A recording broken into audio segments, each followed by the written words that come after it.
Well. Player movement didn't kill the NBA now, did it, all you fearmongers? This morning, I've got the Clippers, the Lakers, the Jazz, the Bucks, the Celtics, the Sixers, the Nuggets, the Blazers, the Rockets, and the Warriors. 10 loaded, legitimate NBA playoff teams, and I think about 8 to 9 of those could win the NBA championship. Maybe all 10. I love Denver. All the fearmongers, killing the NBA, super teams, all nah, didn't work. League's never had more parity. 7 of the last 10 years, a new champion, and I've got no idea who's winning next year.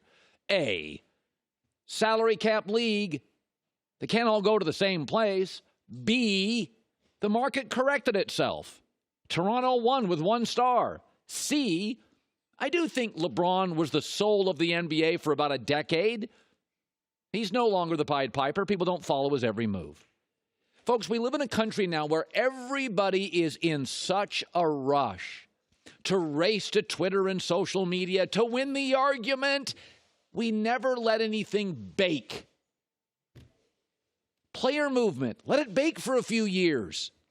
Yes, LeBron comes in, player empowerment. You had the Miami Big Three. And KD goes to the Warriors, kind of copies them. And you got the Warrior dynasty.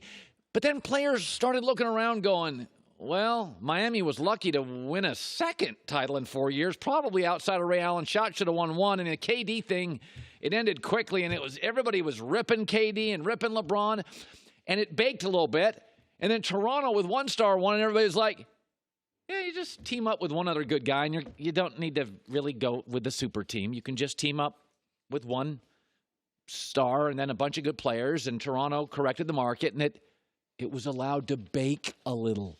This is what we do now. Colin Kaepernick signs with Nike. Let's run to Twitter, get my phone. The Nike stock has gone down, and the company's dead, and nobody likes it.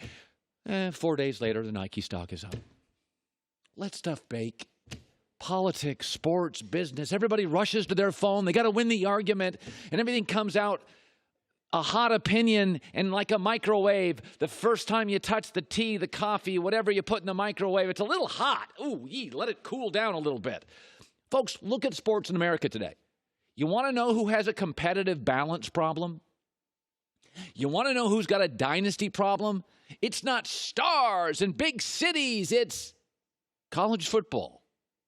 Hey, Joy, guess who will play for the national title again this year? Well, it might be, maybe, is it Clemson and Alabama? Did they play last year? The year before. Rural America. It's just like American wealth today. We're all scared that New York and L.A. and Silicon Valley has all the money. The leading economy in America this morning, the fastest growing economy in America today is Salt Lake City. A lot of people making money in small towns, too. Listen. Look around the NBA. Let it bake a little bit. There's no competitive balance issue. We had player mobility, and guys lined up. The Big Three in Boston won once. Miami won twice, thanks to Ray Allen. Should have won once. 2 years into the Warriors situation, it was already restless. That's blown up. And this morning, I got players everywhere. I got 2 good players, 3 good players in Utah, and Denver, and Portland. By the way, Portland's got 3 centers. They'll probably make a huge deal at the trading deadline to get better. Golden State may trade D'Angelo Russell, get another good play that fits better. We got all sorts of movement. This league has always been controlled, for the record, by trades. That's how Paul George got to the Clippers, which allowed Kawhi to then choose the Clippers, right? Kawhi told the Clippers, you got to get another star. So an 81-year-old executive engineered a trade, and then Kawhi said, okay, now come.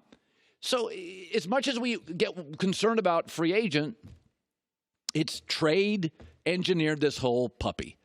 We're all good. The NBA is fine. Just like the rest of us in America, we should have a right to be mobile, change coasts, change bosses, change brands, change companies. NBA players do. There is no competitive balance issue. Last 10 years, NBA has 7 different champions, and you go ahead and bet on the Clippers and Lakers. I have no idea who's winning the NBA title next year. Let me shift to this. A lot of people are saying this morning, woo-wee, Kawhi Leonard diss LeBron. LeBron is a very unique American athlete. I would put him in the Muhammad Ali class. We've seen Megan Rapinoe, although most of us didn't know her that well a month ago. But let's just say Megan Rapinoe, Muhammad Ali, LeBron James. They are athletes. They're disruptors. They're outspoken. They're political. They're dissenters. And they are incredibly rare. Most women's soccer stars just want to play soccer. They don't want the blowback. Most NBA guys don't want to be more than an athlete. They like being an athlete. And Muhammad Ali, he was not typical. When you look at LeBron, Megan Rapinoe, when you look at Muhammad Ali, these are unique athletes in America. Look at who's dominating sports today. Brooks Koepka doesn't talk. Mike Trout doesn't talk. Christian Pulisic doesn't talk. Kawhi Leonard doesn't talk. Tom Brady, Russell Wilson mostly avoid politics. In fact, Michael Jordan and Tiger Woods are the two biggest stars in the last probably 30 years in sports. I mean, literally, they left their sport and the ratings died. Michael Jordan and Tiger got ripped because they didn't want anything to do with politics. Michael Jordan today gets ripped. Republicans buy shoes. Tiger gets ripped. Why won't you talk about social change? Because I don't want to. Politics are messy. But LeBron's different. LeBron's worldview is, I'm going to do more than just play basketball. I'm going to be a disruptor. I'm going to change player mobility. Kawhi Leonard didn't choose today to diss LeBron. Kawhi Leonard's worldview just isn't the same as LeBron's. As KD said, LeBron comes to your team, it's a little bit of a circus. By the way, I've gone to the circus. I like the circus.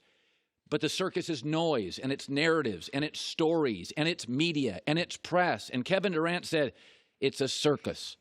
Well, not many players actually want to go play with Ringling Brothers.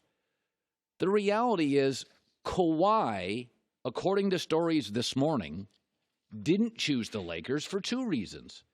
He was concerned about the super team label, probably because he watched Durant and LeBron get ripped, and he also didn't like the Lakers' dysfunction, which LeBron has added to. When you add superstar, disruptor, political, dissenter, Muhammad Ali, Megan Rapinoe, and LeBron are very comfortable in that space. LeBron's brand is more than an athlete. But in my lifetime, most great superstars would rather just be a great athlete, and that's okay too. LeBron's worldview is the stuff we'll write about, but it's rare, and it always has been. Hi, everybody. Thanks for watching. Subscribe here to get the latest from the show. Also, be sure to check out more of the best clips from The Herd or go watch a few segments from other shows on FS1.